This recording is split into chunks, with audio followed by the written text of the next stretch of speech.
Welcome here to the CONCACAF Gold Cup 2019, the international championship coming to us live this summer of the North, Central American and Caribbean regions, all coming together, 16 nations, only one prize, and if you've come here for the ultimate guide to the Gold Cup, you are in the right place. We are going to be looking at each and every one of them, the big, the small, the experienced and the unknown. It's all coming up. Let's do this! So, the Gold Cup, which is held every 2 years, will begin on June the 15th, just one day there after Copa America begins, and it'll also conclude on July the 7th, the same date there as the Copa America final. And interestingly here, for the first time since 2005, the winner of the Gold Cup this time around will not qualify to an international major tournament, because in the past, winners of the Gold Cup have qualified therefore for the Confederations Cup, but since that tournament has now been abolished by FIFA, participants of this year's edition are simply playing for the prize of the Gold Cup itself, which certainly will be a big incentive this summer, because this summer's tournament will be hosted by the United States, Costa Rica and Jamaica. However, it is the United States who will be hosting the majority of the tournament, with 15 of the 17 total venues being situated in the United States, with Soldier Field in Chicago due to hold the Gold Cup final this year. However, San Jose, Costa Rica will host a doubleheader of the group matches from Group B, and also Kingston, Jamaica will host a doubleheader of group matches from Group C. So United States will be the main hosts of this summer's tournament, but believe me, there is so much action here and a lot of nations here which really will give a good account of themselves. This one is wide open. And so, let's get into those nations themselves. The nations competing in this year's edition of the Gold Cup has actually increased this summer from 12 teams to 16, which will be competing in the Gold Cup this time around, meaning we'll have 4 groups of 4 teams competing in the group stage, with a very simple format for progressing there to the knockout stages. The top 2 from each of the 4 groups will progress there to the quarterfinals, and so on and so on. So without further ado, let's progress now to the groups themselves, starting here with Group A, which features Mexico, Canada, Martinique and Cuba. Group B there, Costa Rica, Haiti, Nicaragua and Bermuda. Group C, Honduras, Jamaica, El Salvador and Curacao. And finally, with Group D, United States, Panama, Trinidad and Tobago and Guyana there in Group D, completing our full groups for the Gold Cup. And as we take a step further now into our analysis and look at those nations in some more detail, I just want to clarify here that when I'm discussing the history of each of these nations here at the Gold Cup, I'm also in turn referring to the history at the CONCACAF Championship, which used to be the Gold Cup. So I'm also talking about their time there and now, of course, in the Gold Cup as we know it itself, starting here with Group A and Mexico, the most successful nation ever in Gold Cup history, with 10 tournament wins to their name. No country has come close. Mexico reigning supreme in 1965, 71, 77, 93, 96, 98, 2003, 2009 and 2011, with their most recent success coming in the tournament before the last one, 2015, as they beat Jamaica in the final. Mexico, though, could only reach the semi-final stage in 2017, and at the World Cup in 2018, their run came to an end in the round of 16 stage with a 2-0 loss to Brazil. But this summer, Mexico will be heading into this tournament with a completely new direction, a new idea, fresh ideas certainly coming from the very top in terms of their leadership, and you'll certainly recognise their brand new coach, Gerardo Tata Martino. It's Tata Martino himself who, following his success at Atlanta, where he won the MLS Cup in absolutely phenomenal fashion, Tata has taken on the challenge of Mexico now, and there's no doubt about it, they're going to be aiming here to win this tournament. That's what they're going to set themselves up to do. That's what they're going to expect. And the man they'll be hoping, of course, to provide that match-winning spark is none other than Hirving Lozano, who enjoyed a stunning World Cup in Russia, some brilliant individual displays, and I have to say, I'm really surprised, to be honest, that he actually remains, still to this day, at PSV Eindhoven. I feel like it's only a matter of time for the big clubs in Europe, the European elite really, go and snap up Lozano, because he's a brilliant player, absolutely fantastically talented, and I think there, another man, to be honest, who's going to be trusted with providing those goals for Mexico is Raul Jimenez. He's a player certainly this summer who is going to have a big tournament. He's had a brilliant debut campaign in the Premier League with Wolves, scoring a lot of goals, and I think there, Jimenez, Lozano, good attacking players there to go with a good midfield and a strong defence, leaves Mexico in a very good position. Also in Group A are Canada, twice champions of the Gold Cup back in 1985 and again a little more recently back in the year 2000, and they'll certainly be aiming to improve on their Gold Cup campaign back in 2015, as they not only failed to progress progress from their group in that year, but also they only picked up 2 points along the way and finished bottom of their group in the process. There was improvement though in 2017 as expectations just started to rise just a little bit as they managed to progress out of their group after finishing second behind Costa Rica, but exited the tournament in the quarterfinal stage to Jamaica. But of course, the player that you have to talk about when you're discussing Canada is the young Alfphonso Davies, who was named the best young player at the 2017 Gold Cup, and somebody really who burst onto the scene in MLS before making a sensational move to Bayern Munich back in January of this year, and he's certainly somebody who can really energise this Canada side. He can lead them forward, and even more so in years to come. This man is going to grow and grow and grow, and hopefully here, Canada can really shape their team around this young man, because he is extremely, extremely talented. And of course, a very quick shout out here to Super Junior Hoylett, also a Canadian, and he's been playing his football at Cardiff City since 2016. And the third nation in Group A is Martinique, having appeared at 6 Gold Cups in their history, with their best ever finish coming back in 2002 when they reached the quarter-final stage of that tournament. And their all-time top goal scorer, Kevin Parsmane, has an impressive record for his country when you look at it here, scoring 34 times in just 51 appearances, and certainly once again, you're going to be looking at him for goals, no doubt about it. And the fourth and final side in Group A are Cuba, having made 11 appearances at the Gold Cup, first appearing at the competition back in 1971, and coincidentally, that was actually the year there at their best ever finish, finishing in 4th place. And something really at international level which always creates a really strong bond, a unique feeling, is when you have a country here like Cuba coming to a tournament like this, all of their players play their club football in Cuba itself. So actually they're all singing from the same hymn sheet, they're all together. Yes, they may not have the quality of some other nations, but certainly here, they're going to have team spirit, they're going to have togetherness, and they're all going to be ready for a tournament like this. We move on now to Group B, starting here with Costa Rica, who are the third most successful nation behind Mexico and behind the United States at the Gold Cup, with 3 tournament wins in their history, with victories back in 1963, 1969 and 1989, meaning the last success of the tournament there coming 30 years ago. But of course, since then, believe me, Costa Rica have announced themselves on the world stage much, much more recently than that, because their performance at the 2014 World Cup was nothing short of sensational. A team here who not only got out of their group, but also finished top of a group here which contained Uruguay, Italy and England. And they didn't stop there either, defeating Greece there on penalty kicks, despite playing for a large period with only 10 men in the round of 16 stage. And even then, when their heroic run finally came to an end in the quarterfinals, it was a marginal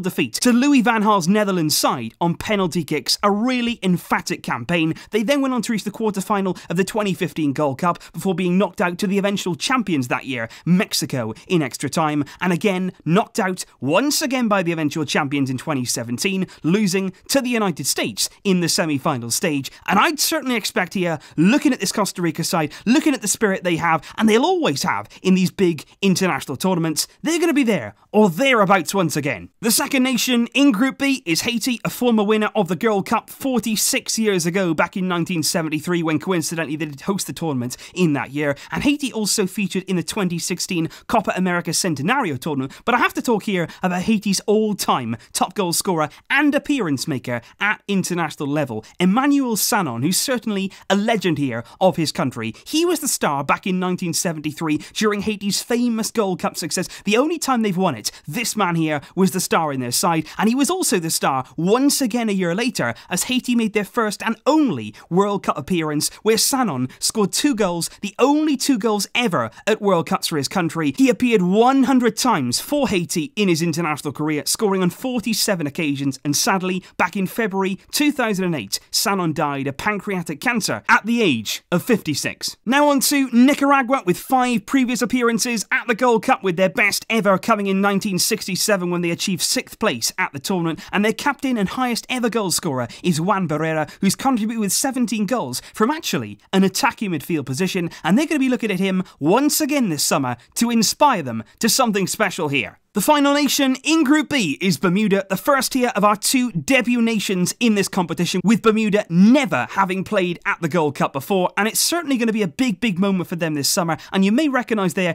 forward, Naki Wells, who played for a number of years with Huddersfield at championship level, along with a few Premier League appearances as well at Burnley over the years. He is certainly going to be a threat. His pace in behind could cause some problems. Now then, on to Group C, starting here with Honduras, having appeared at the Gold Cup on 20 occasions in total there. Many tournaments they've appeared in, with their sole tournament win coming 38 years ago, back in 1981, as the host nation that year. And in the 21st century, Honduras have been quite a regular on the international football scene. They made their first and only Copa America appearance back in 2001, but they finished there in a very impressive third place in that tournament, and since then they've appeared in 2 World Cups in 2010, 2014, and at the Gold Cup this summer, they're going to be looking towards Girona forward Choco Lozano to provide some goals. No doubt about that. He is one of their stars there in the forward line, and he's also a player there, Choco Lozano, that you may recognise from a season there at Barcelona B back in 2017, and many of you will certainly be familiar with their captain, Manuel Figueroa, who spent many years in the Premier League with Wigan Athletic, most of the time under Roberto Martinez, and at the age of 36 now, he's gone on to make an incredible, absolutely extraordinary 149 appearances for Honduras. Also in Group C are Jamaica, and this here is a nation who have been extremely impressive at Gold Cups over the past few editions. Really good, a strong team, a really good core, finishing as the runners-up in both 2015, where they actually knocked out the United States in the semi-final that year, but lost to Mexico in the final, and then in 2017, it was exactly reverse for them. It was very strange. They actually beat Mexico in the semi-final, but this time, they lost out to the USA in the final. Maybe this time round, Jamaica may just get it right. They could go all the way, and Jamaica here do have the quality right throughout their team to make something happen. None other than at the very heart of their defence, with Philadelphia's Andre Blake in goal, the man who was named goalkeeper of the tournament back in 2017 at the Gold Cup. There's Watford's Adrian Mariappa in defence, who's represented Jamaica on 42 occasions, certainly been very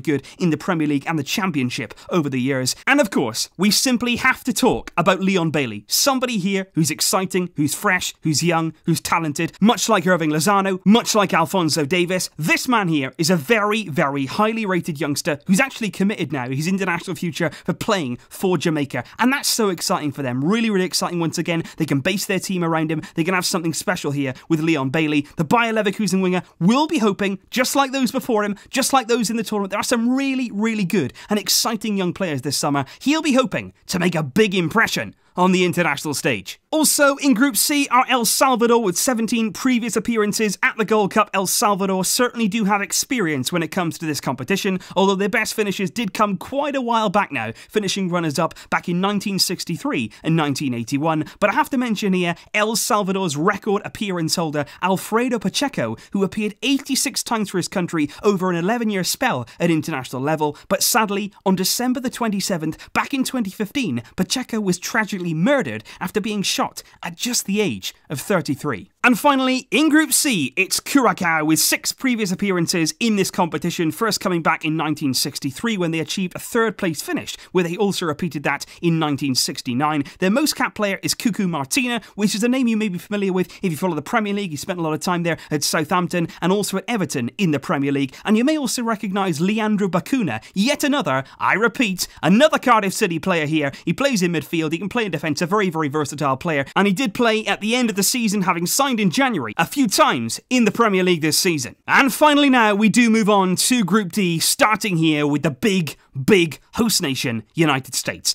Big pressure on their shoulders this summer, no doubt about it. Much like Mexico, they will want to win. It's as simple as that. They're the 2nd most successful nation ever in Gold Cup history, behind Mexico there, with 6 tournament wins to their name, 4 behind their arch rivals, with the USA becoming champions in 1991, 2002, 2005, 2007, really dominating here in the 21st century, 2013, and also in the previous tournament in 2017. And I think now for USA, it's really important that they start building a solid, sustainable structure within their team, with their national team here. They've had so much success over the years with the aging players now that maybe some will have gone, some will have moved on, some will have to be left behind. But right now, they've got to start a new story. They've got to start a new path. And that's what I'm hoping to see here this summer. Because following the dismissal of Jurgen Klinsmann, who had his time at the USA, he brought some good things. He certainly did. He came through, had some good World Cups. But at the end of the day, you do need somebody now to come in and just refresh that team, because clearly in the qualification for Russia 2018, it was a disaster under Bruce Arena. They lost to Trinidad and Tobago on the final match day, which meant the USA failed to qualify for the World Cup for the first time since 1986, and that was a massive, massive shame for me. And I'll tell you what's going to be interesting, the fact that Trinidad and Tobago is in this group. USA are going to want to hit back, because missing out on the World Cup, that was such a massive shame there, because myself, having spent a lot of time in America, football right now, and soccer if you like, it is growing. It is certainly on the rise in America, and that for me is great to see. It's a country there that always gets behind their teams, no matter what sport it is, no matter what occasion,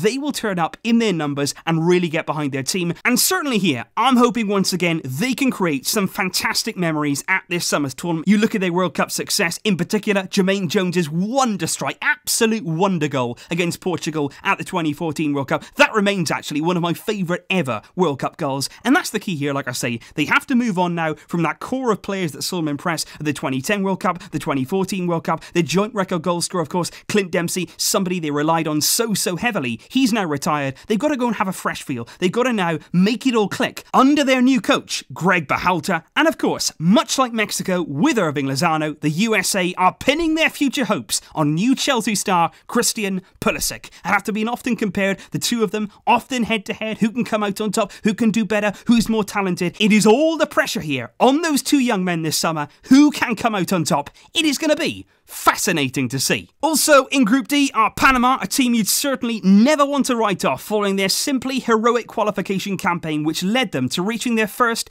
ever World Cup campaign in Russia 2018. I personally remember the incredible scenes of celebration that followed Roman Torres' 88th minute winner, who of course, he is now a national hero in Panama, and such was the elation there of reaching the World Cup, the magnitude really of what they'd done to get there. The president of Panama actually made the day after they progressed a national holiday to mark their team's achievement. But to be fair, Panama have been very, very close in the past to big success at the Gold Cup, finishing as runners-up back in 2005 and also 6 years ago in 2013 as they narrowly lost out in the final to the USA. It's going to be interesting as well to see those two come up against each other in this particular group. And also, during the last Gold Cup, they weren't far away either, beating the USA in the playoff to finish in third place after losing to the eventual champions Mexico. And certainly here, once again, all that heart, all that determination. Don't write off Panama. The third nation in Group D is Trinidad and Tobago, like I say, knocking USA effectively out of the World Cup in the qualification stage to the Russia tournament, having appeared in this competition 16 times in total, Trinidad and Tobago, and finishing up as the runners-up in 1973. And their all-time top goal scorer, Stern John, who largely spent his career in England, scored an impressive 70 goals during 115 caps at international level. And certainly here, coming up against the USA, coming up against Panama, Trinidad and Tobago,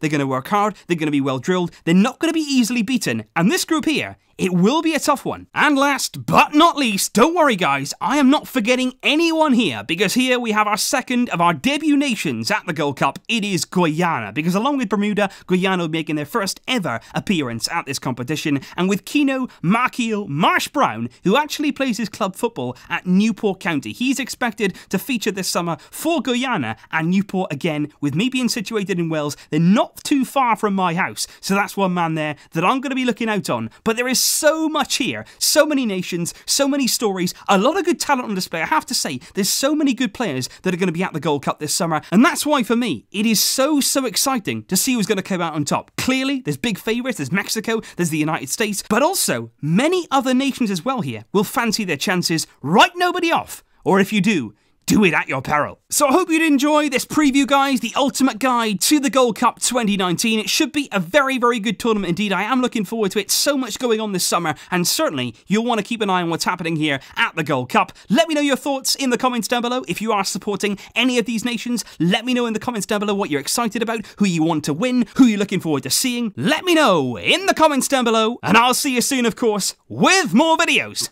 But until then, as always, it's the Gold Cup. We'd be unbreakable.